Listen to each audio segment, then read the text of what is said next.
So today I just wanted to talk a little bit about an idea that I've got, which seems blindingly kind of obvious to me now that I think about it, but I'd never really come across it before, and so I just wanted to share it with you because I think it's quite a helpful way of thinking about growing, especially if you want to be self-sufficient.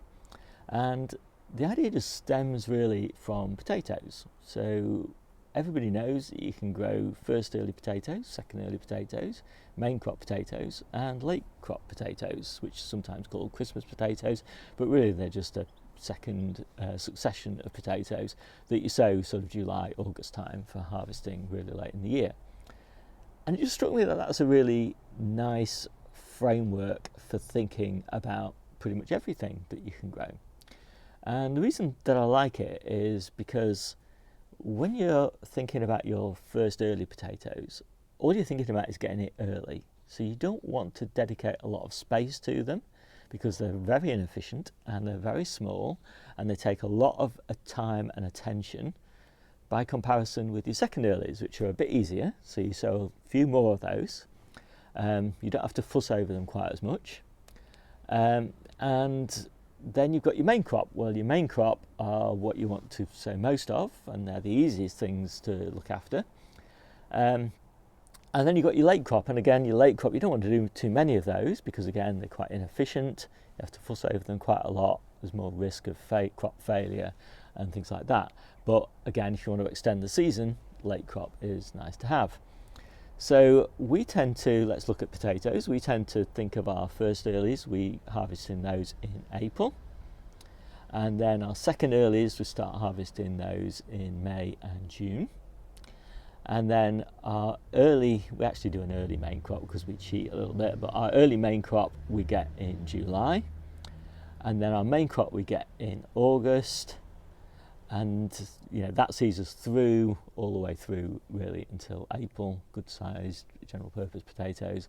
But then the late crop, we want salad potatoes from those, and so we harvest those, sow them about now, plant them about now, and we'll harvest them later on in sort of November through to April. And so anyway, got me thinking, can we do the same sort of thing with all sorts of stuff? And I think, yeah, you can really. So, and the same sort of philosophy. So with beetroot, for example, you want to do a first early crop. I do my first earlies in the polytunnel and looking for a nice early crop, but I don't do very many of them. Then I do my second earlies under a low tunnel outside and do a few more of those.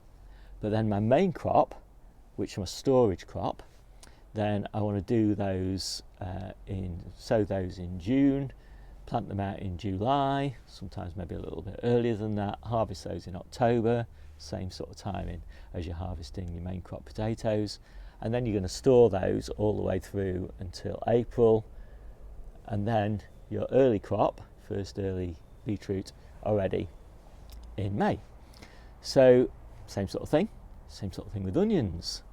So you can do your first early onions are going to be large spring onions that you sow in August, and then your second early onions are going to be the overwintered sort of Japanese type onions, and then you might have an early main crop of those, which I've just harvested my Japanese onions now. I'm going to store those and use those until August, and then I've got my main crop, which are going to see me through again in store, so harvested in August, but in store all the way through until April. Now I don't do a late crop of large storage onions, there's just no point doing that, but of course I am doing my spring onions in August, which I'm going to be harvesting all the way through sort of from October, November time, all the way through until April again, and then I'll have my new crop of spring onions that started in sort of February time. So I think that kind of idea kind of works. Obviously I'm not going to do it for everything as an example here, but it works. It works for lettuces, it works for spinach, it works for everything. And sometimes you're substituting things. So with spinach, for example, you might substitute different varieties as you go through the year, and you haven't got the storage kind of concept with those, but you are harvesting them fresh in the same sort of way. So in my gardening book, I'm going to start adopting that terminology to think of those things in those phases, and it helps you think about the quantities and the amount of attention you're going to give to them.